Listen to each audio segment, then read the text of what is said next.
subscribe Hassan Official Channel. baarlamaanka Soomaaliyeed asagoo weydiisanay inay madaxweyne ka dhigaan khudbadiisa wuxuu u ballan qaaday ummadda Soomaaliyeed iyo baarlamaankaba haddii madaxweyne loo doorto inuu keeni doono inuu magacaabi doono ra'iisul wasaare asaga ka fiican ka howlkarsan ka daacadsan ka shaqo badan iyo sidoo kale xil 4 sano ay isla dhameysan doonaan madaxweyne maxamed abdullahi farmaajo markay baarlamaankii doorteen February 8 2017 wuxuu magacaabay February 23 2017 ra'iisul wasaare Xasan Cali Kheyre siyaasi aan ummadda Soomaaliyeed hore aysan u aqoon magaciisana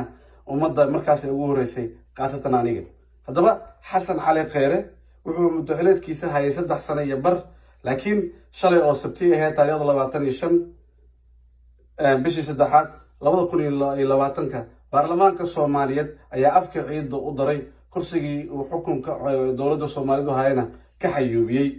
waxaan isweydiinaynaa su'aal maxay tahay sababta dhabta ah ee uu xilkiisa ku waayay ra'iisul wasaare Xasan Cali Kheyre haddaba anigoo Maxamed Faaraxa oo fikirkayga arrintan ayaa waxaan qodbeeyay 4 arrin inay ugu weyn tahay sababta uu xilkiisa ku waayay ra'iisul wasaare Xasan Cali Kheyre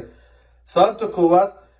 Xasan Cali Kheyre wuxuu soo dhisay xukuumad aad iyo aad u fara badan ka kooban ilaa 68 wasiir iyo wasiiro ku xogeen oo aan tayo lahayn oo aanan waxna qaban 3 sano ee xukuumaddaas jirtay badankood dhamaantood aan ka ahayn 5 wasiir ilaa 6 wasiir oo xirfadlayaal ah oo aqoon-yahano ah oo shaqadooda qabsan laakiin wasiirada badankood waxay ahaayeen kuwa iska sacbiya nacamleeya ah oo aanan waxna qaban balse u nacamleeya Xasan Cali Kheyre